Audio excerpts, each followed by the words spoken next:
हो एकदा नाव घेऊन. धन्यवाद सर. सत्कारमूर्ती व्यक्ती यांचे नाव असे आहेत. त्यांनी विचारमंचाच्या डाव्या साईडला बसण्याची व्यवस्था केलेली आहे, तिथं बसण्याची कृपा करावी. आयुष्यमान doctor Rita Ramji Raut, Arjuni Morgaon, PhD in business economics 2019. आयुष्यमान doctor Sudhir Kumar Maruti Maske, Nagpur, PhD in chemistry 2019. आयुष्यमान GS कानेकर, इसापूर, तालुका लाखनी, नागपूर, राष्ट्रीय सदस्य समता सैनिक दल. आयुष्यमान वासंती सरदार, धारगाव, सेवानिवृत्त प्राध्यापक, जिल्हा शिक्षण व प्रशिक्षण संस्था भंडारा. आयुष्यमान CM बागडे, लाखनी, सेवानिवृत्त शिक्षणाधिकारी, माध्यमिक अकोला, सामाजिक कार्यकर्ता. आयुष्यमान राजेश दौलतजी तिरपुडे, निहारवानी, तालुका लाखनी, औरंगाबाद.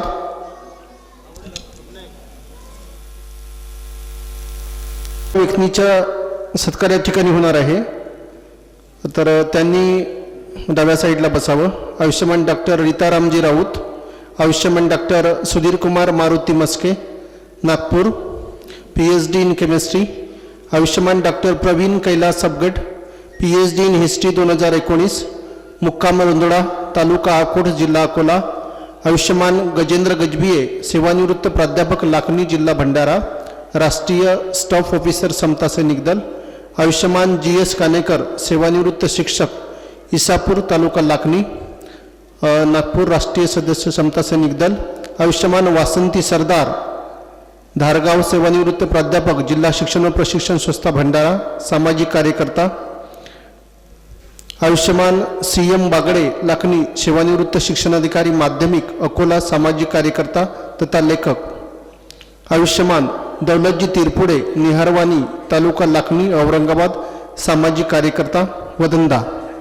त्यानंतर आंतरजातीय विवाहित जोडपे यांचा पण या ठिकाणी सत्कार होणार आहे. सत्कार पात्र व्यक्तींचं नाव असं आहेत. आयुष्यमान दिनेश कुमार यशवंत राऊत, लाखांदूर, जिल्हा भंडारा, हे कुणबी समाजाचे आहेत. त्यांनी आयुष्यमान सरिता नारायण जनबंधू, पिपडा, डाकबंगला, तालुका सावनेर, ह्या महार समाजाच्या मुलीसोबत मंगल परिणय केलं, त्यांचासुद्धा या ठिकाणी सत्कार होणार आहे. व आयुष्यमान दोपेश्वर विजय मेश्राम, लाखांदूर, जिल्हा भंडारा, हे नावी समाजाचे आहेत. त्यांनी आयुष्यमान मेघा विलास आंबुलकर, महाजनवाडी, हिंगणा रोड, नागपूर, ह्या महार जातीच्या मुलीसोबत लग्न केलेलं आहे, त्यांचासुद्धा सत्कार या ठिकाणी होणार आहेत.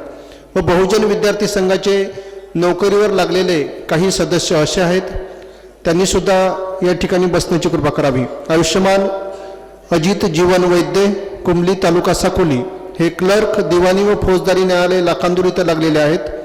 आयुष्यमान नितेश कुमार हेमराज भैसारे, पांढरी, तालुका सडकर्जुनी, हे ट्रॅक मेंटेनर, रोटेगाव, जिल्हा औरंगाबाद, नांदेड विभाग, इथं हे लागलेले आहेत.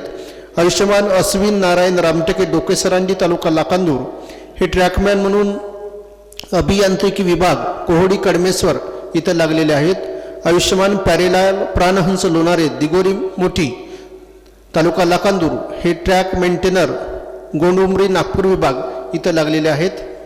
तर सर्व ज्यांचं मी नाव घेतलेलं आहे त्यांनी या ठिकाणी विराजमान व्हावं.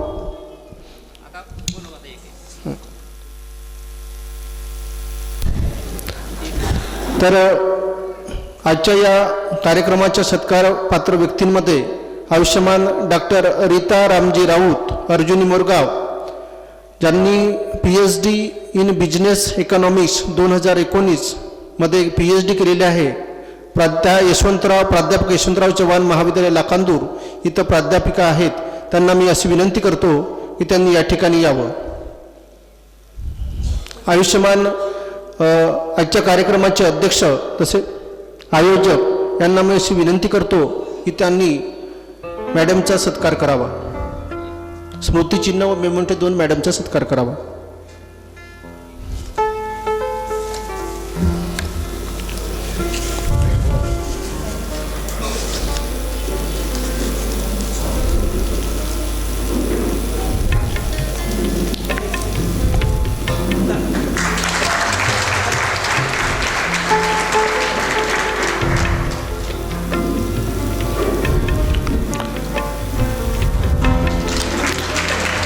त्यानंतर आजच्या कार्यक्रमाचे आयोजक आणि अनिल कारुजी कानेकर सर यांना विनंती करतो की त्यांनी डॉक्टर सुधीर कुमार मारुती मस्के नागपूर यांनी केमिस्ट्रीमध्ये PhD मिळवलेली आहे, त्यांचा सन्मान चिन्ह व पुस्तक देऊन सन्मान करावा.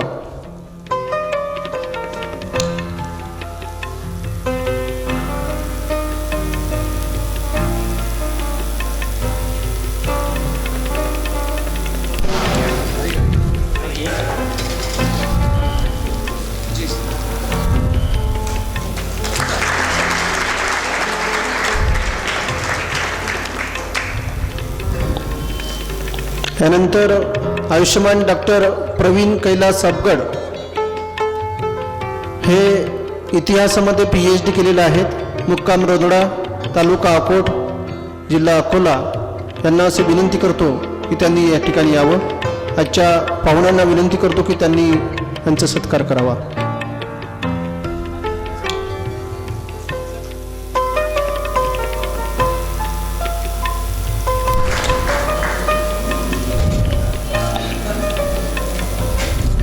त्यानंतर आयुष्यमान गजेंद्र गजबिये, सेवानिवृत्त प्राध्यापक लाखनी, जिल्हा भंडारा हे या ठिकाणी उपस्थित असतील. राष्ट्रीय स्टाफ ऑफिसर समता सैनिक दल यांनी सुद्धा या ठिकाणी यावं. आजच्या कार्यक्रमाचे प्रमुख पाहुणे यांना विनंती करतो की त्यांनी आदरणीय गजबिये सर यांचा सत्कार करावा.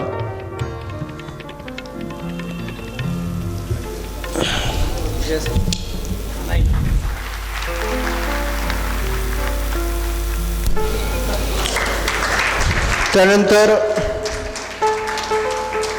आयुष्यमान GS कांडेकर, सेवानिवृत्त शिक्षक, इसापूर तालुका लाखनी, नागपूर, राष्ट्रीय सदस्य समता सैनिक दल यांना अशी विनंती करतो की त्यांनी या ठिकाणी यावं. व आजच्या कार्यक्रमाच्या पाहुण्यांना विनंती करतो की त्यांना स्मृतिचिन्ह व भारताचे संविधान देऊन त्यांना त्यांचा सत्कार करावा.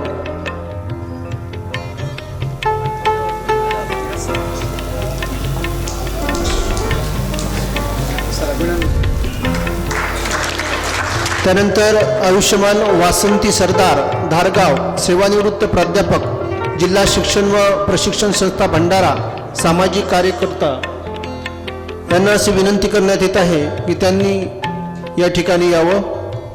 आजच्या कार्यक्रमाचे प्रमुख पाहुणे यांना मी अशी विनंती करतो की आयुष्यमान वासंती सरदार, धारगाव, सेवानिवृत्त प्राध्यापक यांचा सत्कार स्मृतिचिन्ह व भारताचं संविधान देऊन करावं.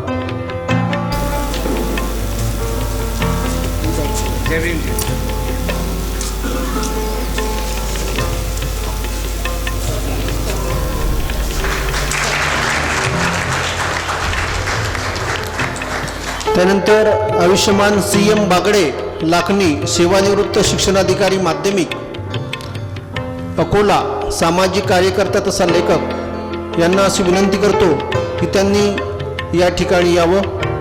आजच्या कार्यक्रमाचे प्रमुख अतिथी यांना मी अशी विनंती करतो की आदरणीय बागडे सर यांचा सत्कार करावा.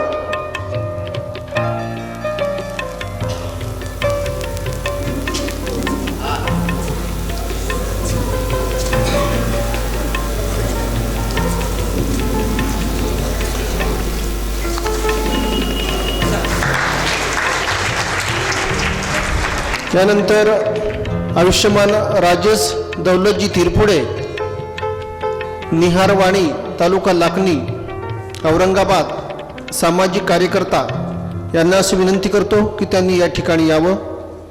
आजच्या कार्यक्रमाचे प्रमुख पाहुणे यांना असं विनंती करतो की आदरणीय सर यांचा सत्कार करावा.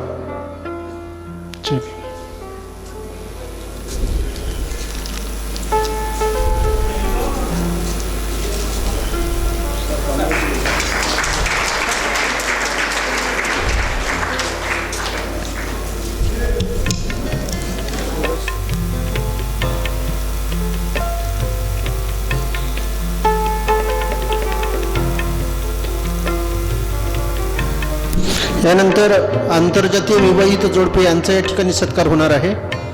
आयुष्यमान दिनेश कुमार यशवंतराव राऊत, लाखांदूर, जिल्हा भंडारा, हे कुणबी समाजाचे आहेत.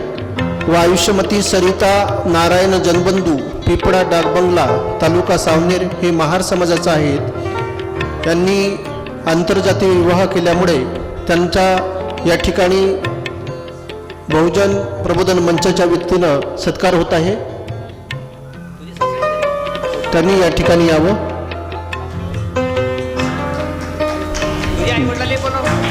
सांगा ना.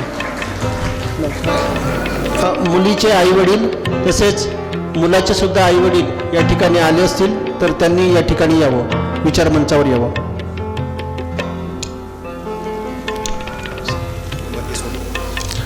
यशवंतरावजी राऊत आणि लताबाई राऊत.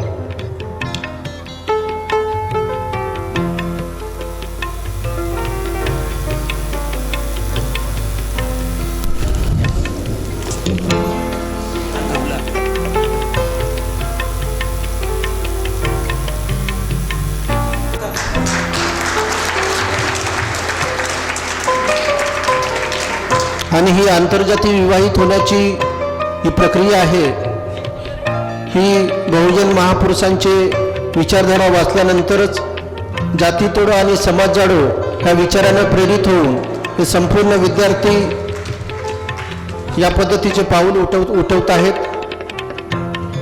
यापूर्वीही या पद्धतीचे मंगल परिणय झालेले आहेत.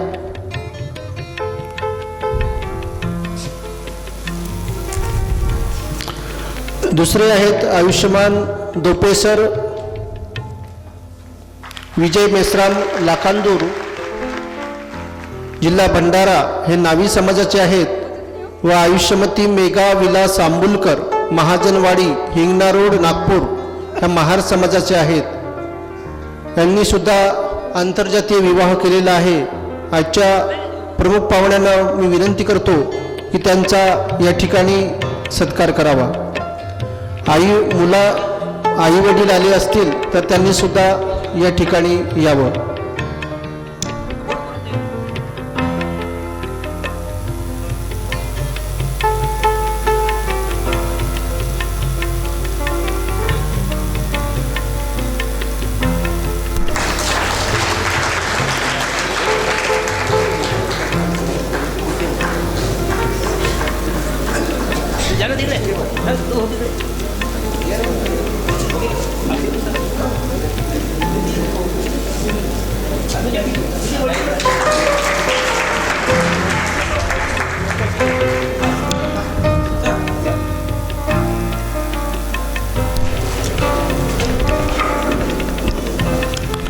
मुलं विद्यार्थी मोठे होतात आणि बहुजन महापुरुषांचे विचार वाचतात व त्यांना समजायला लागतं की आपण सर्व एक आहोत. व त्यामुळे बहुजन विद्यार्थी संघाचे विद्यार्थी हे आंतरजातीय विवाह करण्यात स्वयंप्रेरणेने तयार होतात व अशा पद्धतीचे विवाह याच्यापूर्वीही झालेले आहेत. प्रदीप भावे असेल, अशोक भजने असेल, अजय तिडके असेल किंवा आणखी बरेचसे विद्यार्थी त्या पद्धतीनं समाजामध्ये भाईचारा निर्माण होण्यासाठी आणि जातीविहीन समाजरचना निर्माण होण्यासाठी फुले शाहू आंबेडकरांची विचारधारा खांद्यावरती घेऊन समाजापर्यंत तो विचार पोहोचवण्यासाठी आंतरजातीय विवाह करण्याचा प्रयत्न करतात व त्यातलाच हे एक उदाहरण होतं. यानंतर बहुजन विद्यार्थी संघाचे काही नोकरीवर लागलेले सदस्य आहेत, त्यांच्यासुद्धा या ठिकाणी सत्कार होणार आहेत. मी आयुष्यमान अजित जीवन वैद्य, कुंबली, तालुका साकोली यांना या ठिकाणी बोलावतो. ते क्लर्क, दिवाणी व फौजदारी न्यायालय, लाखांदूर इथं रुजू झालेले आहेत. त्यांनी या ठिकाणी यावं. आदरणीय पाहुणे यांना मी विनंती करतो की त्यांनी आई वडील आलेले असतील तर आई वडिलांसह या ठिकाणी यावं. आदरणीय आजच्या कार्यक्रमाचे पाहुणे तसेच अध्यक्ष महोदय यांना मी विनंती करतो आहे की त्यांनी अजितचा सत्कार करावा. नागपूरला कमवा आणि शिका या धर्तीवरती बहुजन विद्यार्थी संघाचा एक हॉस्टेल आहे. त्या ठिकाणी जवळजवळ 30-40 विद्यार्थी राहतात.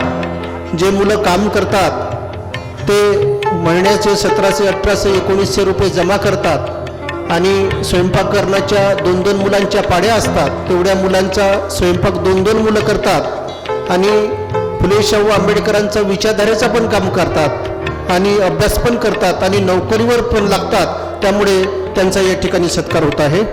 त्यानंतर आयुष्यमान नितेश कुमार हेमराज भैसारे पांढरी तालुका सडकर्जुनी यांना या ठिकाणी यावं. आयुष्यमान अश्विन नारायण रामटेके डोकेसरांडी तालुका लाखांदूर हे ट्रेकमॅन म्हणून लागलेले होते. त्यानंतर आयुष्यमान प्यारेलाल प्राणहंस लोणारे दिगोरी मोठी तालुका लाखांदूर, त्यांच्या वतीने कोणी आहे का धीरज वगैरे?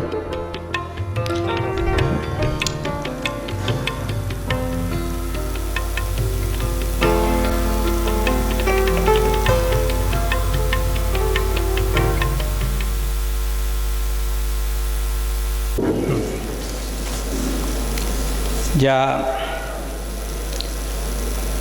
गणमान्य लोकांचा सत्कार करण्यात आलेला आहे त्याच्यामध्ये जे PhD झालेले लोक आहेत,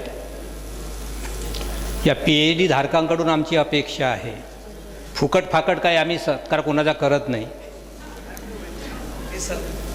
आमच्याही या लोकांकडून काही अपेक्षा आहेत. त्या अपेक्षा म्हणजे त्यांनी आम्हाला पैसे द्यावं ह्या अपेक्षा नाहीत. कारण बाबासाहेब जेव्हा मॅट्रिकची परीक्षा पास झाले तेव्हा केळुस्कर गुरुजींनी सयाजीराव गायकवाडाकडे स्कॉलरशिप मिळवण्यासाठी घेऊन गेले होते. तेव्हा केळुस्कर गुरुजीच्या सानिध्यातून गेल्यामुळे सयाजीराव गायकवाडांनी बाबासाहेबाला काही प्रश्न विचारले होते की तू शिकून काय करणार आणि कोणते विषय शिकणार. तेव्हा बाबासाहेबांनी प्रामुख्याने अर्थशास्त्र आणि समाजशास्त्र सांगितलं.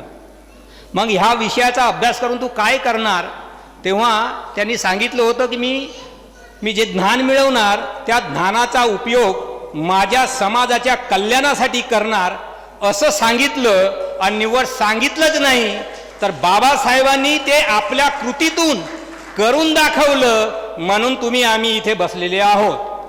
याचं भान ठेवून या PhD धारकांनी, कारण हे PhD धारक सगळे मागासवर्गीय आहेत आणि शिकणारे पोरही मागासवर्गीय आहेत, त्यांच्या शिक्षणाचा दर्जा उंचावण्यासाठी यांनी जरा मनापासून प्रयत्न जर केलं तर आपल्या विद्यार्थ्यांचं चित्र अधिक उज्ज्वल पाहायला मिळेल. तेवढं जरी भान ठेवलं तर सत्कार केल्याचा आम्हालाही आनंद होईल आणि सत्कार झाल्याचा तुम्हालाही आनंद होईल, एवढीच मागणी आहे. या ठिकाणी काही आमच्यापेक्षा अतिशय वयेनं ज्येष्ठ असलेले ज्यांचा आम्ही सत्कार केला ते आदरणीय गजेंद्र गजबिये सर हे शिक्षण काळापासूनच आणि सेवानिवृत्त झाल्यानंतरही कार्यरत आहेत. म्हणजे ते निष्क्रिय झाले नाही, जसे रिटायर झाल्यावर लोक निष्क्रिय होतात, तर ते कार्यरत आहेत. समता सैनिक दलाचं काम सांभाळत आहेत. पर्यायानं ते बाबासाहेबाच्या विचाराचं काम करत आहेत आणि ते विचार समता सैनिक दलाच्या माध्यमातून समाजामध्ये पोहोचवण्याचे काम करत आहेत.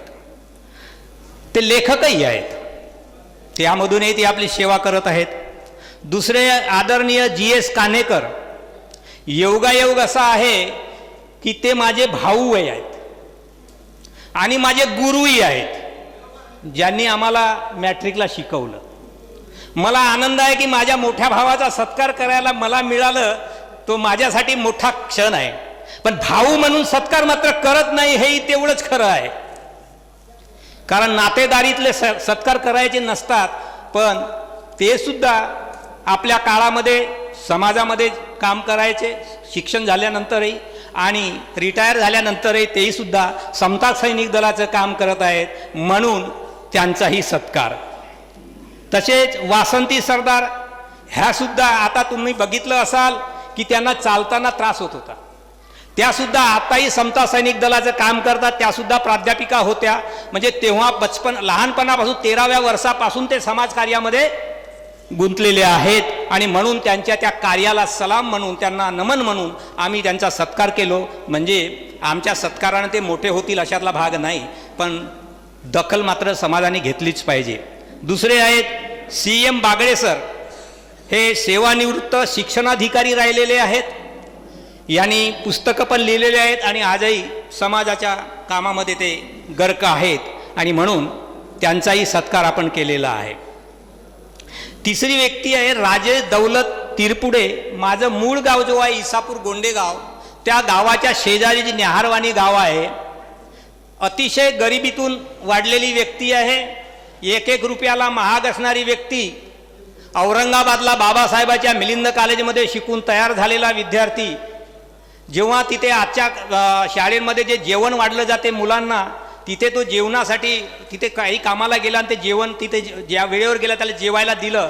ते खाल्ल्यावर त्यांनी म्हटलं हे असं जेवण. तेव्हा ज्यांनी जेवण बनवलं होतं त्यांनी त्याला म्हटलं होतं बनवून पाय ना तू.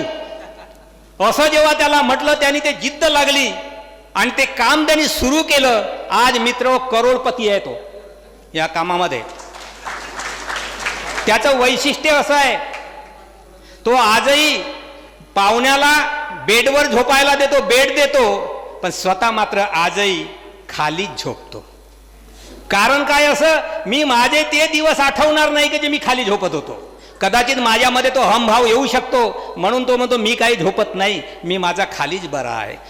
गावामध्ये औरंगाबादमध्ये ज्या मोहल्ल्यात राहतो त्या ठिकाणी कोणी मरण पावला तर पहिली हजेरी त्याचीच आणि तिथल्या लोकांना जेवणा खाण्याची व्यवस्था तो करतो. कोणी गेला त्याला मदत करतो. म्हणजे त्याची दानवृत्ती तो विसरला नाही. म्हणून त्याचा परिचय व्हावा आणि लोकांनाही प्रेरणा मिळावी म्हणून त्याचा या ठिकाणी सत्कार केलेला आहे. या ठिकाणी आंतरजातीय विवाहित जोडप्यांचा सत्कार झाला. त्याचं कारण काय?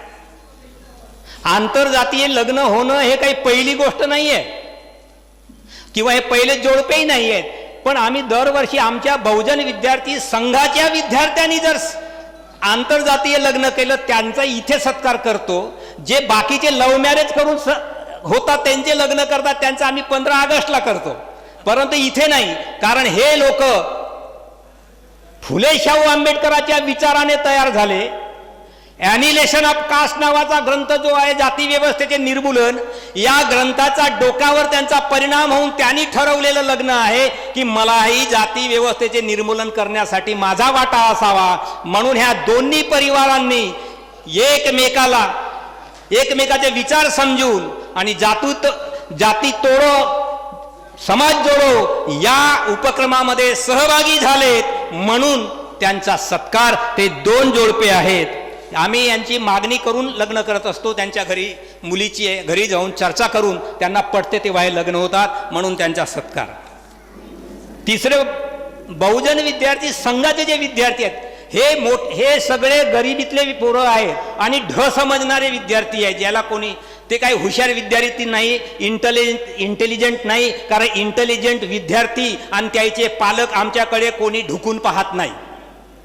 ज्या मुलाला कोणी ते वाया गेलेला असेल तर ते सांगतात सर माझ्या पोराला शिक पाहाजी थोडंसा, किंवा ज्याचा काही आधार नाही असे मुलं या विद्यार्थी संघामध्ये आहेत. आणि त्या मुलांनी फुले शाहू आंबेडकरांच्या विचाराला सर्वप्रथम प्राधान्य देऊन नोकऱ्या करून लहान रात्री नोकऱ्या करतात आणि शिक्षण घेतात. म्हणजे कर्मवा आणि शिका या पद्धतीने ते शिकतात. त्याच काळामध्ये सामाजिक कार्यामध्ये अग्रेसर राहतात आणि दुसऱ्यालाही मदत करतात आणि ते 25-30 पोरं स्वतः स्वयंपाक करतात. याची कल्पना आदरणीय राजन सरांना पूर्ण आहे. तरी हे मुलं कोणत्या नोकरीला लागले ते आमच्यासाठी महत्त्वाचं नाही आहे. तो अधिकारी मोठा झाला त्याचं महत्त्व नाही. तो लहानसा चपराशी जरी असेल पण तो फुले शाहू आंबेडकरांच्या विचाराचा वाहक आहे आणि त्याने हे विचार आपल्या अंतापर्यंत वाहत न्यावं म्हणून त्यांचा हा सत्कार आहे. म्हणून त्यांचा सत्कार केलेला आहे. बंधूंनो, फुले शाहू आंबेडकरांचा विचार ज्यांनी स्वीकारलं आणि जो विचार प्रमाणे आचरण करेल त्याचा मी स्टॅम्प पेपरवर लिहून देतो, त्याचं कल्याणच कल्याण होईल. पण जो हे विचार नाकारेल, त्याप्रमाणे आचरण करणार नाही, त्याचा सत्यानाश पण झाल्याशिवाय राहणार नाही, हेही स्टॅम्प पेपरवर लिहून देतो. धन्यवाद बंधू.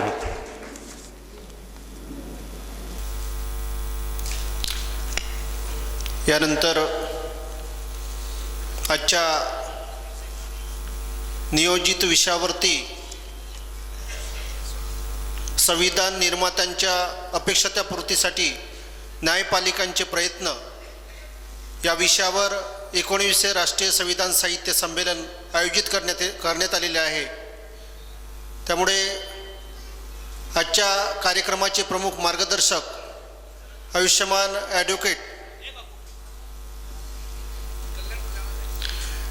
डॉक्टर कल्याण कुमार सर, मुंबई उच्च न्यायालय खंडपीठ नागपूर यांना अशी विनंती करतो की त्यांनी विषयाशी अनुसरून आजच्या आपल्या मार्गदर्शनाला सुरुवात करावं.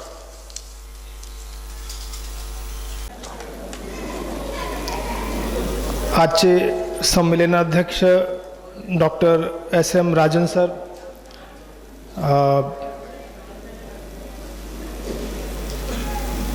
प्रमुख मार्गदर्शक ॲडव्होकेट रमण श्रीहरी चिमुरकर,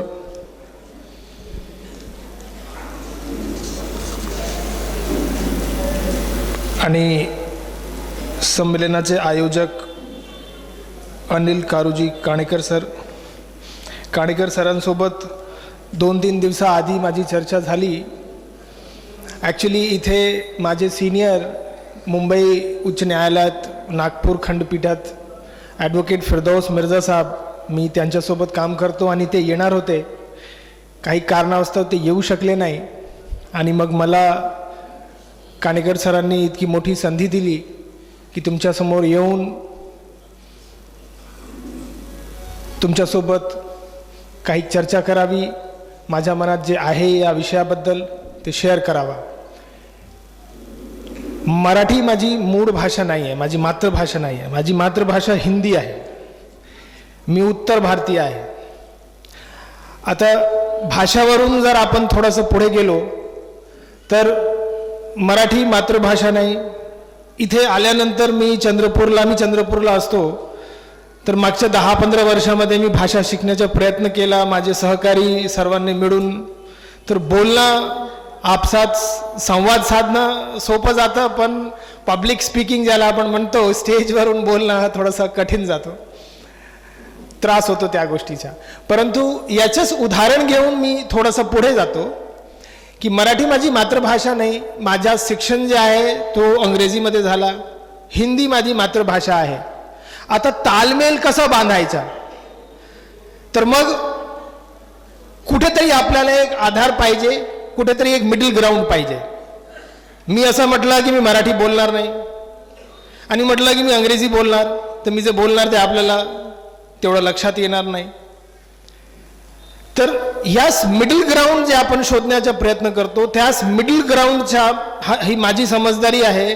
तोच आपला तो संविधान आहे की भाषाचे एक उदाहरण पकडला तर तिकडे काय लिहिलं आहे की बाबा हिंदी जी आहे ती राज्यभाषा होऊ शकते, ती राष्ट्रभाषा नाही होऊ शकत. म्हणून तिथे आपली राज्यभाषा तमिळही आहे, तेलुगूही आहे, मल्याळमही आहे. म्हणजे हिंदी राष्ट्रभाषा नाही आहे, ती राज्यभाषा आहे. कालांतरामध्ये सर्वांनी त्याला आत्मसात केला तर पाहता येईल. म्हणजे जो आपली राज्यघटना आहे, जो आपलं संविधान आहे, तो याच मिडल ग्राउंडचं नाव आहे. मध्यम मार्ग आपण कसा काढतो. आणि संविधानाबद्दल बोलताना मला असं वाटतं की आपण संविधानवर जास्त बोलतो, संविधानच्या आतमध्ये जो हा मिडल ग्राउंड काढलेला आहे त्याच्यावर आपण तेवढं बोलत नाही. दुसरं, माझ्याबद्दल थोडंसं अजून 1 मिनिट सांगतो तुम्हाला की मी मुळात वकील नाही आहे, मी संघटना चालवतो. मी श्रमिक एल्गार संघटनेचा ऑर्गनायझिंग सेक्रेटरी आहे. ती चंद्रपूर जिल्ह्यात ती संघटना काम करते. वेगवेगळ्या विषयावर लोकांसोबत आम्ही काम करतो. मेंबरशिप बेस्ड संघटना आहे, एक ट्रेड युनियन आहे. बरेचसे लोकांनी ट्रेड युनियन, आपण मराठीमध्ये संघटनाच म्हणतो त्याला, ट्रेड युनियन. तिथे शेतकरी, शेतमजूर, महिला सर्व तिथे मेंबर्स असतात. तर माझा संबंध जास्त कायदा आणि कोर्ट याच्यापेक्षा कायदा जो आहे तो लोकांच्या भल्यासाठी फायद्यासाठी कशा पद्धतीनं वापरता येईल त्याच्यावर माझा जास्त भर असतो. दुसरी गोष्ट की मी मुळात ट्रेनिंग माझी जे झाली आहे तर मी इतिहासाचा विद्यार्थी आहे. तर मी जे काही पुढच्या 10-15 मिनिट बोलणार आपल्यासोबत शेअर करणार त्याच्यामध्ये आपण संविधान आणि इतिहासाला मिक्स करून टाकू. तसं मला राजन सरांनी आता सूचनाही दिल्या की संविधान आणि इतिहासाला जर मिक्स केला तर बरीचशा नवीन गोष्टी आपल्या पुढे येतात आणि ते आपण थोडंसं समजून घेण्याचा प्रयत्न करणार. मी कानेरकर सरांचा अभिवादन करतो की इतकं छान आणि उत्तम कार्यक्रम यांनी घेतला. 26 जानेवारी या दिवशी अशा पद्धतीचे कार्यक्रम होणं गरजेचं आहे आणि मी आज स्टेजवरून सरांनी मी असं ग्वाही देतो की मी चंद्रपूरला गेल्यानंतर मी प्रयत्न करेन की अशा पद्धतीचा छान कार्यक्रम मी पण तिथे आयोजित करू शकतो. मला खूप प्रेरणा मिळाली आहे. सकाळी आल्यानंतर हा चित्र पाहिल्यानंतर मला इतका आनंद वाटला. मी सरांना पहिलेच विचारलं की हे चित्र फाटले नाही, कशा पद्धतीनं आपण बॅनरवर काढला. मला इतका बढिया वाटला. त्याच्याही सूत्र मी त्यांच्याकडून घेतलं की हे कसं आपण तिकडेही करू शकतो. म्हणजे आज छोट्या ठिकाणी अशा संवादाची आवश्यकता आहे.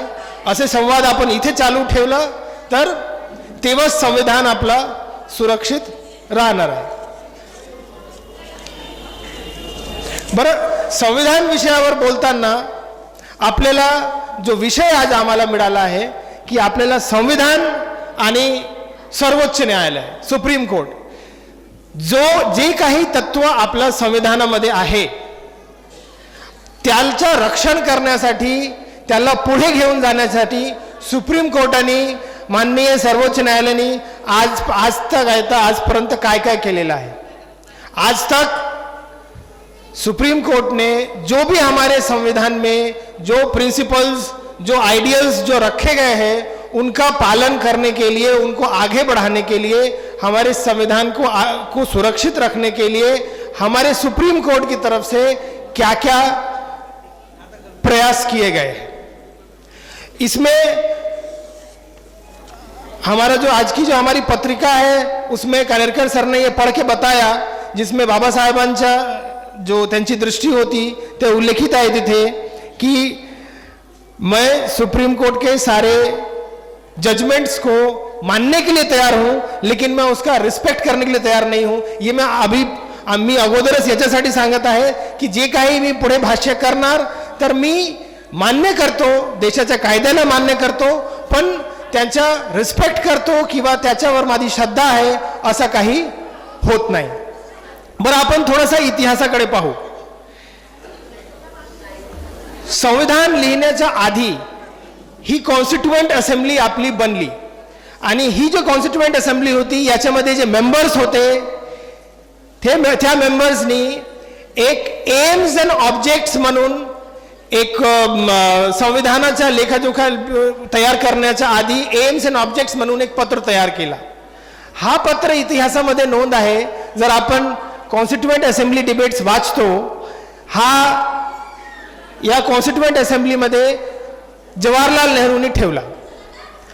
आता याची गरज कशासाठी पडली? याची गरज पडली की आपल्याला जवाहरलाल नेहरूंनी त्या दिवशी एम्स एंड ऑब्जेक्ट्स ठेवताना उन्होंने ऐसा बताया कि इस चीज की जरूरत हमको इसलिए है कि आगे जाके जो हम संविधान लिखने वाले हैं वो संविधान को एक चौखट में रखें. काही ना काही आपल्याला उद्दिष्ट ठेवावं लागतं ना. आपण जे संविधान लिहिणार आहोत ते कशासाठी लिहिणार आहोत. आता ते संविधान लिहिताना जर त्याचे मार्गदर्शक तत्व ठरले नाही तर मग तो संविधान तर कुठल्याही दिशामध्ये जाणार आहे. तर 1949 मध्ये जवाहरलाल नेहरूंनी ते मार्गदर्शक तत्व ठरवले. ते 8 मार्गदर्शक तत्व होते. त्याच 8 मार्गदर्शक तत्वाच्या आधारावर आज आपण जे प्रिएम्बलचं वाचन केला ते प्रिएम्बल लिहिला गेला. त्या प्रिएम्बलमध्ये जी आहे जेवढी तत्व आहेत तेच तत्व ते मार्गदर्शक तत्वामध्ये होते. आता याचा संबंध आजच्या आपल्या विषयासोबत काय आहे? 2 गोष्टी होते. एक, सुरुवातीपासून पहिल्या दिवसापासून ज्या दिवशीपासून आपण नीव ठेवला की आजपासून आम्ही संविधानाच्या वेगवेगळ्या कलमावर चर्चा करणार, त्याला एक स्वरूप प्रदान करणार आणि ते स्वरूप प्रदान केल्यानंतर त्याला आपण लिहिणार, त्याला आपण कोडिफाय करणार. पण त्याच्यासाठी एक स्ट्रक्चर दिला गेला, एक प्रारूप दिला गेला की याच्या बाहेर जायचं नाही. तर असं असेल तर तो जो इतिहास आहे आणि आज जे आपण बघत आहोत आणि आपले संमेलनाचे उद्घाटक यांनी आपले उद्गार आज काढले, ते खरोखरच आज आपण त्याच तत्वावर आहो का, हे आपल्याला तपासण्याची गरज आहे. नंबर 2, दुसरी गोष्ट, संविधान निर्मात्यांनी संविधानमध्ये जसा कलम ठेवला आहे की संविधानचे कलम कधीही बदलता येते, जसं आता कानेरकर सरांनी सांगितलं. आता जर संविधान बदलता येते म्हणजे इंग्रजीमध्ये एक शब्द आहे की तो संविधान जो आहे आपला तो सेक्रोसॅन्क्ट नाही आहे, असा तो रामायण महाभारत नाही आहे, तो धर्मग्रंथ बदलता येते का? नाही. धर्मग्रंथमध्ये आपण एखादी ओळे टाकू शकतो का? नाही टाकू शकत. पण संविधान एक असा ग्रंथ आहे, जर आपण त्याला ग्रंथाची परिभाषेमध्ये ठेवला, याचा अर्थ आहे की तो बदलत असतो. म्हणजे काय? म्हणजे असं की धर्मग्रंथचं संरक्षण तर सोप्या पद्धतीने होऊन जातो, कारण त्याच्यामध्ये काही बदल करण्याची प्रोसिजर लिहिलं गेलं नाही आहे. पण संविधानमध्ये चुकी बदल करण्याची प्रोसिजर आहे, तर त्याचे रक्षण करण्याची जिम्मेदारी कोणाची आहे? तुमची आणि आपली आहे. जर संविधान आपण बदलू शकतो, मग याचा अर्थ आहे की आपण तिथे नवीन कलम टाकू शकतो, आणि जर तिथे आपण नवीन कलम टाकू शकतो, याचा अर्थ आहे की तो जो संविधान आपल्याला 1950 मध्ये भेटला तोच संविधान राहणार नाही, म्हणजे तिथे बदल करण्याची तरतूद आहे. म्हणजे जर आपण जागृत नाही राहिलो तर कोणीही येईल आणि काही बदल करून टाकेल. तर जे मी आता उदाहरण दिलं की जो एम्स अँड ऑब्जेक्ट्स होता, ते बदल करणं इतकं सोपं राहू नये, त्याच्यासाठी एक एम्स अँड ऑब्जेक्ट्स ठरवण्यात आला, एक प्रिएम्बल लिहिण्यात आला की तुम्ही जे काही बदल कराल त्या प्रिएम्बल आणि एम्स आणि ऑब्जेक्ट्सच्या चौकटीच्या आतमध्ये करा. त्याच्यानंतर आता जर हा ग्रंथ, ही पुस्तक जर बदलत असते तर याच्या पाठराखण करण्याची जिम्मेदारी आपली है, इसके संरक्षण की जिम्मेदारी हमारे ऊपर आती है. अब अगर इसके संरक्षण की जिम्मेदारी हमारे ऊपर आती है तो मैं अब थोड़ा इतिहास में जाऊंगा और इतिहास में जाके आपसे क्या शेयर करूंगा कि भाई 1950 से लेकर और 2020 तक छोटा सा हम एक इतिहास का एक थोड़ा वाचन करके देखते हैं, समझते हैं. अभी 1950 से 1966 हा जो काळ आहे हा कोणाचा काळ आहे? हा जवाहरलाल नेहरूचा काळ आहे. 1950 से 1966. उसके बाद 1966 से 1973 हा इंदिरा गांधीचा काळ आहे. म्हणजे हे याच्यासाठी मी सांगत आहो की जर ग्रंथ बदलत असतो, ग्रंथ मध्येच जर उल्लेख आहे की तुम्ही संविधान मध्ये बदल करू शकता, मग घडला काय? आतापर्यंत एकूण 103 अमेंडमेंट झाले आहेत. 103 वेळा संविधान बदलला गेला है. कुठला ना कुठला आपण एक लाइन उधर से हटा दिया, एक लाइन इधर जोड़ दिया, ऊपर से एक शब्द हटा दिया, नीचे से एक शब्द लगा दिया. ये 103 बार अभी तक पिछले 71 साल में हो गया है. तो किसने किया और कैसे किया, और फिर मैं आऊंगा कि उसमें सुप्रीम कोर्ट ने कहां पे क्या क्या किया. तो हमारा जो विषय है कि संविधान में जो तत्व लिखे गए हैं और जो हमारा सर्वोच्च न्यायालय है, ये दोनों के बीच में क्या चल रहा है पिछले 71 साल में. 66 से 1966 से 73 इंदिरा गांधीचा कार्यकाळ होता. 75 ते 77 1975 से 1977 हा एमर्जन्सीचा काळ होता.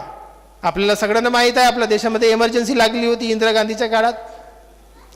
77 से 79 हा जनता पार्टीचा काळ होता. 80 ते 84 पुन्हा इंदिरा गांधी परत आल्या. 85 से 89 हा राजीव गांधीचा काळ होता. 89 से 91 पुन्हा जनता पार्टीचे वेगवेगळे पंतप्रधान झाले. हा तोच काळ आहे जेव्हा माननीय VP सिंग, चंद्रशेखर असे लोक पंतप्रधान झाले. 91 से 96 नरसिम्हा राव का काल है. 96 से 2004 पहिली बीजेपी गव्हर्नमेंट सत्तेत आली आणि 2004 ते 2014 पुन्हा काँग्रेस सत्तेत होती आणि 14 ते आतापासून जे आहे ते पुन्हा बीजेपी सत्तेत आहे. मग एक गोष्टी हा 11 पार्ट्समध्ये जे मी डिवाइड केला आता, एक गोष्टी आपल्याला लक्षात घ्यायला पाहिजे की ह्या ज्या 11 पार्ट्स आहे याच्यामध्ये एकच मुद्दा पुढे येतो. जर इतिहास आपण सगळे वाचाल की 3 पार्ट्समध्ये आपल्याला आपली जी घटना आहे त्याच्यामध्ये न्यायपालिका आहे, कार्यपालिका आहे, लेजिस्लेचर आहे, एक्झिक्युटिव्ह आहे आणि सुरू तिसरा कोणता आहे? न्यायमंडळ.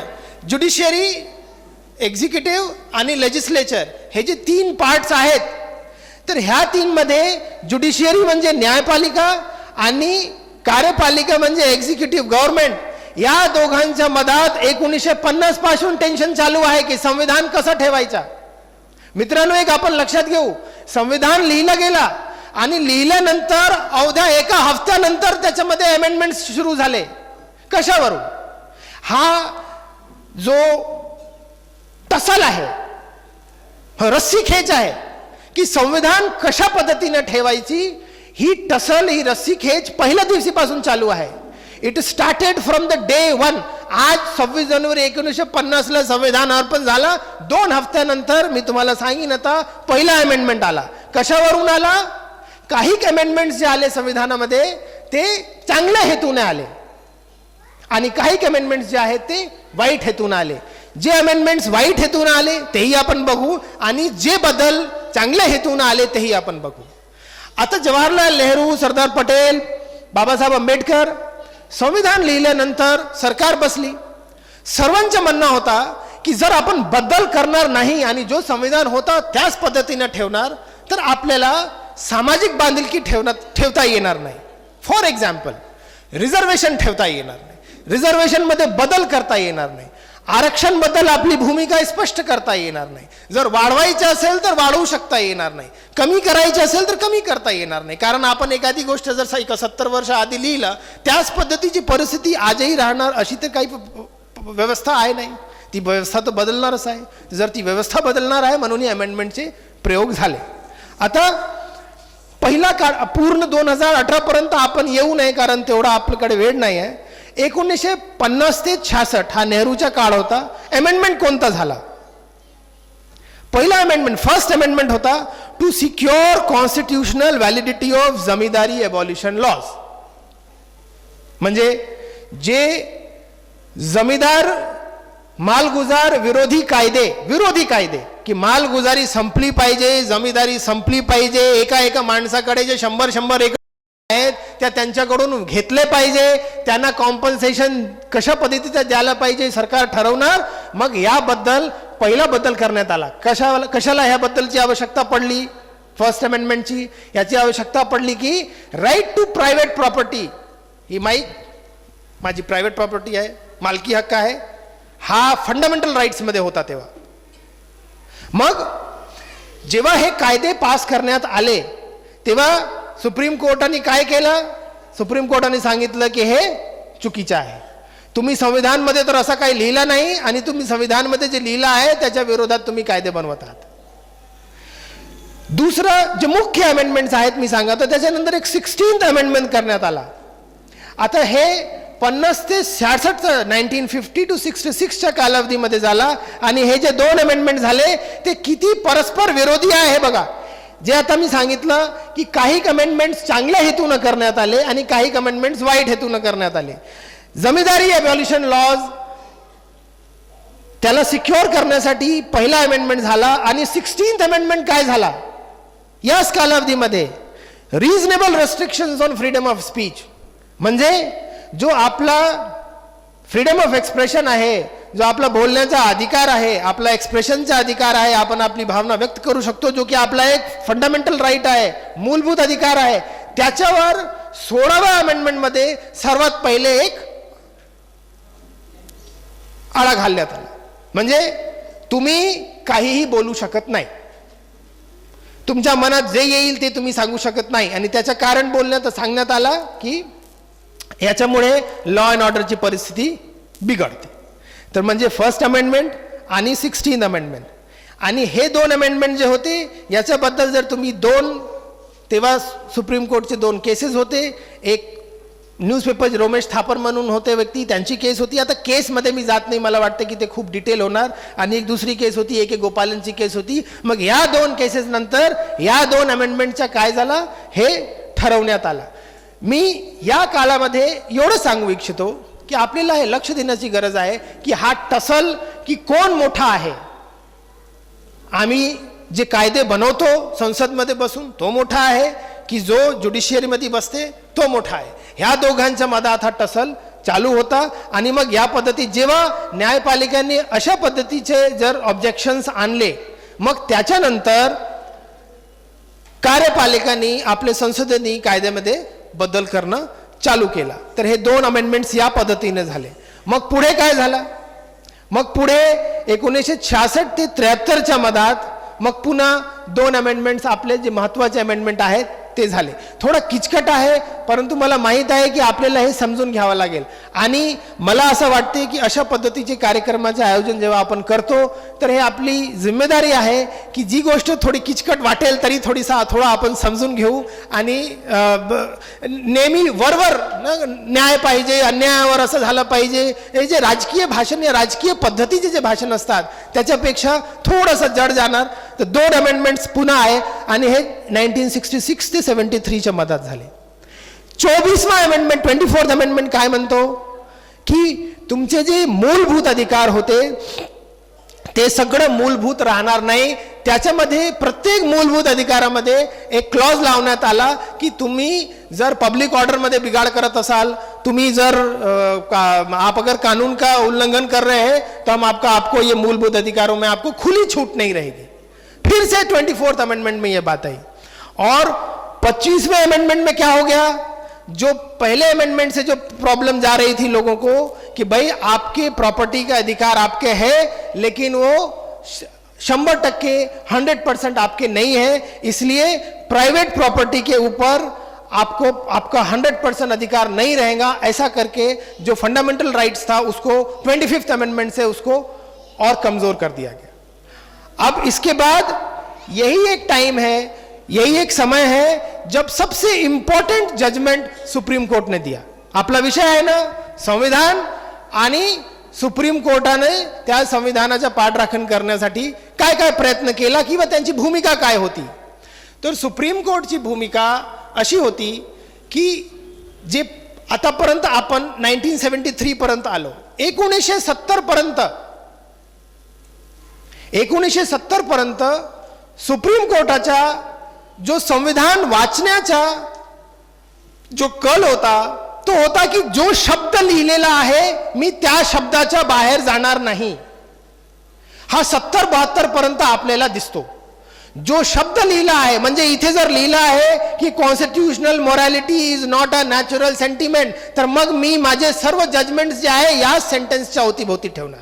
मग मी कॉन्स्टिट्यूशनचा अर्थ शोधणार डिक्शनरीमध्ये, मग मी सेंटिमेंटचा अर्थ शोधणार, मग मी मोरॅलिटीचा अर्थ शोधणार, नैतिकताचा अर्थ शोधणार, आणि मग त्याच्या अवतीभोवती मी माझे सारे म्हणजे जे कायदे पास झाले ते कायदे सुप्रीम कोर्टामध्ये बरोबर आहेत की नाही लोक घेऊन जात होते. आणि जेव्हा सुप्रीम कोर्टमध्ये जात होते तर 1970, 71, 72 पर्यंत सुप्रीम कोर्टाचा जो दिमाग होता, जो काम करण्याचा जी पद्धत होती ते होती की अक्षरशः जे शब्द संविधानामध्ये लिहिला आहे त्याला आपण म्हणतो टेक्स्च्युअल अप्रोच. जो टेक्स्ट म्हणतो तोच मी करणार. टेक्स्ट मध्ये लिहिलेला आहे की तुम्हाला 6 महिन्याची कैद होऊ शकते तर 6 महिन्याची कैद होऊ शकते. टेक्स्ट मध्ये जर लिहिलेला आहे की इमर्जन्सी लादू शकतात सरकार तर म्हणजे तुम्ही करू शकता. म्हणजे आतापर्यंत फक्त जो लेखी आहे त्याच्यावर सुप्रीम कोर्टचा भर होता. तर जो आपला विषय आहे की सुप्रीम कोर्ट आणि संविधान, तर संविधानाचा जो इंटरप्रिटेशन आहे तो संविधानाचा इंटरप्रिटेशन सुप्रीम कोर्ट या पद्धतीने करत होता की तिथे जे शब्द आले आहेत त्या शब्दाच्या बाहेर आम्ही जाऊ नये.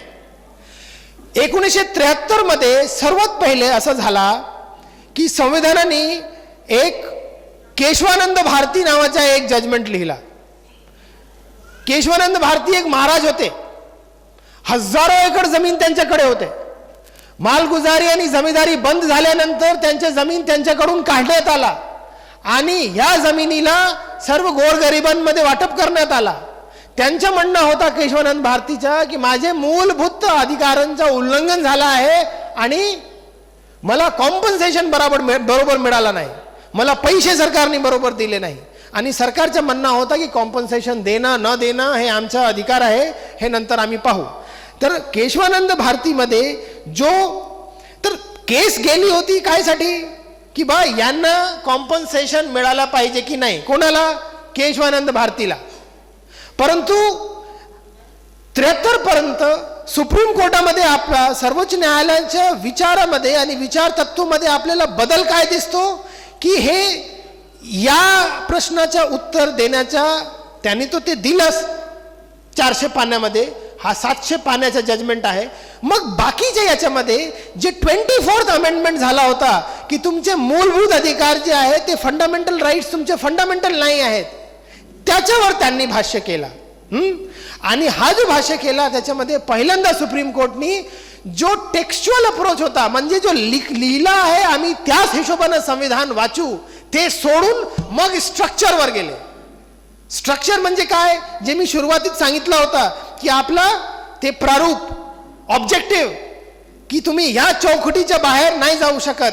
मग 25-30 वर्षानंतर 1950, 60, 70, 73 जवळपास 23 वर्षानंतर सुप्रीम कोर्टाने एक पाऊल पुढे टाकला आणि म्हटलं की आम्ही फक्त आता शब्दावर जाणार नाही, ही जे चौकट आहे आम्ही ह्या चौकटच्याही आम्ही आता विश्लेषण करणार आहोत की तुमचे जे कायदे बनत आहेत हे कायदे याचा जो स्पिरिट आहे, याचा जो हार्ट आहे, याचा जो हृदयस्थान आहे हा संविधानाचा, ह्या संविधानाचा तुम्ही उल्लंघन करीत आहात का. म्हणजे पहिले आम्ही फक्त लिखाणावर लक्ष ठेवत होतो, आता हा लिहिला कशासाठी गेला आहे, हा लिहिला गेला आहे जे आपण आता प्रिएम्बल वाचलो त्याच्यासाठी. तर जर प्रिएम्बलच्या बाहेर तुम्ही जात असाल तर आम्ही त्या कायद्याला मोडून टाकू.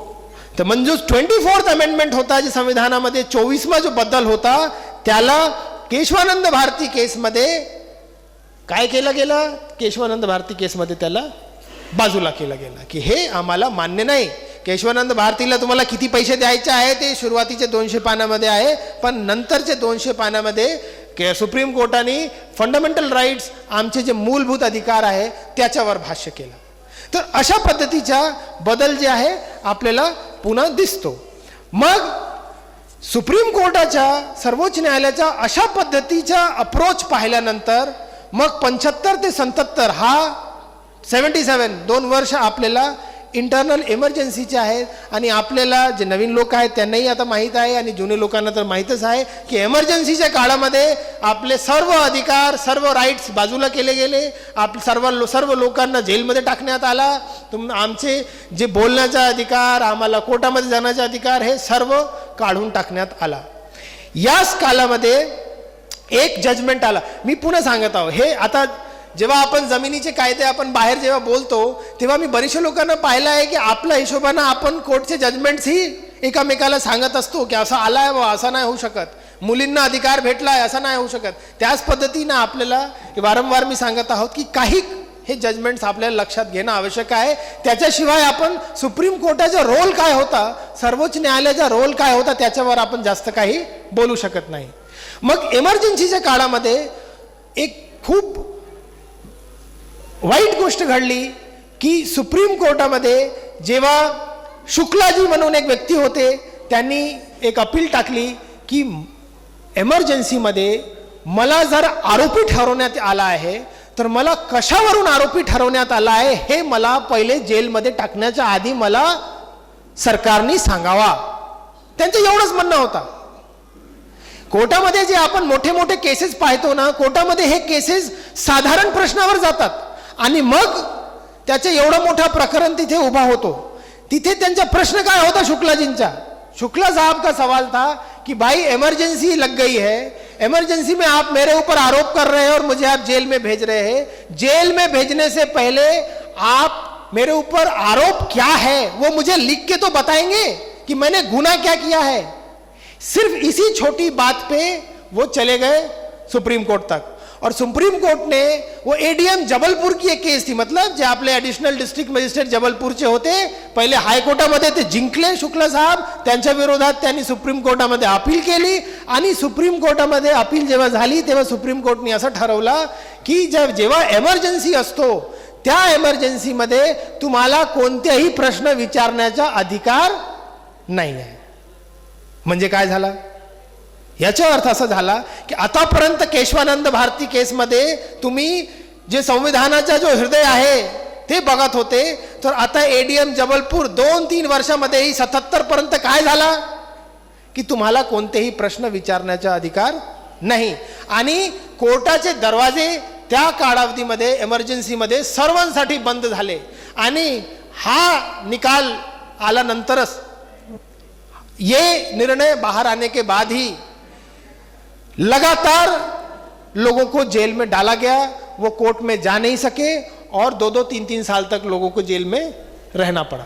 मतलब हम क्या देखते हैं कि बदल कैसे कैसे आ रहा है और 75 से 77 मी असं कन्सिडर करणार की हे आपल्या सर्वोच्च न्यायालयाच्या इतिहासामध्ये तो जजमेंट आजही कायम आहे, त्याला कोणी चॅलेंज केलं नाही. आजही जर एमर्जन्सी लागली तर तोच कायदा लागू होतो. परंतु जे कानेरकर सरांची पत्रिकामध्ये आहे की मी तुमचा कायदा पाडणार पण त्याला मी रिस्पेक्ट करतो, असा होत नाही. आणि माझ्या हिशोबानं, व्यक्तिगत हिशोबानं तो जो जजमेंट आहे आजही सुप्रीम कोर्टाच्या इतिहासावर तो एक काळा धब्बा आहे. तुम्ही लोकांचं रक्षण करू शकले नाही, तुम्ही संविधानाचं रक्षण करू शकले नाही असंही म्हटलं तर हे काही अतिशयोक्ती होणार नाही. हे 77 पर्यंत झालं. 77 नंतर जनता पार्टीची गव्हर्नमेंट बनली. हा असा काळ आहे, बरेचसे लोकांना आठवत नसेल, पण ह्या काळामध्ये जेवढे अमेंडमेंट्स एमर्जन्सीच्या काळामध्ये झाले होते, जेवढे बदल एमर्जन्सीच्या काळामध्ये झाले होते, ते सगळं बदल जे आहे ते पुन्हा उलटा करण्यात आला. आता आपलं काय लक्षात येतो, जर संविधान लवचिक आहे तर लवचिकतेचा हाच फायदा आहे की एखादी व्यक्तीने बदल केला तर दुसरी सरकार आली किंवा आम्ही ज्यांना निवडून पाठवतो त्यांनी पुन्हा फेरबदल करून टाकला. म्हणजे जे काही माघारी घेतल्या होत्या आमच्या अधिकाराबद्दल 75 ते 77च्या कालावधीमध्ये, 77 ते 77 to 79 या कालावधीमध्ये हे जे माघारी गेले होते हे पुन्हा जैसे थे परिस्थितीमध्ये करण्यात आला. बऱ्याच गोष्टी जैसे थे झाले पण बऱ्याचशा गोष्टी जैसे थे नाही झाले. जसं एमर्जन्सीच्या काळामध्ये असं फंडामेंटल ड्युटीज म्हणून टाकण्यात आला, बा तुमचे अधिकार सर्व नाही आहे, तुमची काही जिम्मेदारी आहेत, तर ते तसंच आहे, त्यांना परत घेतलं गेलं नाही. मग पुन्हा आपण जाऊ, एक अजून आपण पाहू, 80 to 84 इंदिरा गांधी परत आली. परंतु आपल्या लोकशाहीमध्ये जी जनताची ताकद आहे ती ताकद बघितल्यानंतर तुम्हाला आश्चर्य वाटेल की 80 to 84 जे हे 4 वर्षाचा जो इंदिरा गांधीचा काळ होता याच्यामध्ये संविधानामध्ये कोणतेही लक्ष टाकणारे बदल करण्यात आले नाही. जवळपास 0 अमेंडमेंट्स आहेत जे संविधानाच्या कुठल्याही एखादी खूप महत्त्वाची गोष्टीवर अस्त्र टाकतात. म्हणजे पूर्ण 4 वर्ष जे आहेत हा विदाऊट असं म्हणता येईल की without any major significant amendments चालला गेला. 85 to 89 मग राजीव गांधीचा काळ होता, त्याच्यामध्येही अमेंडमेंट्स तेवढे झाले नाही. मग आता आपण या पद्धतीनं आपण 2014 पर्यंत येऊ शकतो. पण मी आता इथे थांबतो. माझ्या हे अमेंडमेंट्स एका बाजूला, संविधानामध्ये जे दुरुस्ती करण्यात आले ते, आणि सुप्रीम कोर्टचे 2-4 केसेस जे मी आपल्याला सांगितलं, याच्या दोघांचा मेल करून इतिहासाचा आणि जो आपला पॉलिटिकल हिस्ट्री आहे, राजकीय इतिहास आहे, त्याचा मेल घेऊन सांगण्याचा माझा तात्पर्य असं होता की हा जो टसल आहे, हा जो कॉन्फ्लिक्ट आहे, हा पहिल्या दिवसापासून चालू आहे. आणि संविधान जर आपल्याला वाचवायचं असेल, संविधानाचं जो रक्षण करायचं असेल, त्याला डायनेमिक ठेवायचं असेल तर हे बदल होत राहणार. एखादी सरकार येणार आणि एखादी सरकार जाणार. आणि मूळ जो संविधानमध्ये बदल करण्याची जर संविधानामध्येच असा लिहिलेला आहे की संविधानामध्ये आपण बदल करू शकतो, तर मग हे चालत राहणार. आणि याला जर कुठेतरी आपल्याला जितकं जागृत आपण राहणार तितकं संविधानाला जागृत ठेवू शकतो. हा जो आपला जो विषय आहे त्याचा हाच मूळ आहे आज. आता थोडा आपण समसामायिक कंटेम्पररीकडे येऊ. जर संविधान बदलू शकतो तर तुम्ही 2014 ते आतापर्यंत काय पाहत आहात? खूप महत्वाची गोष्ट जे चालू आहे आता देशामध्ये,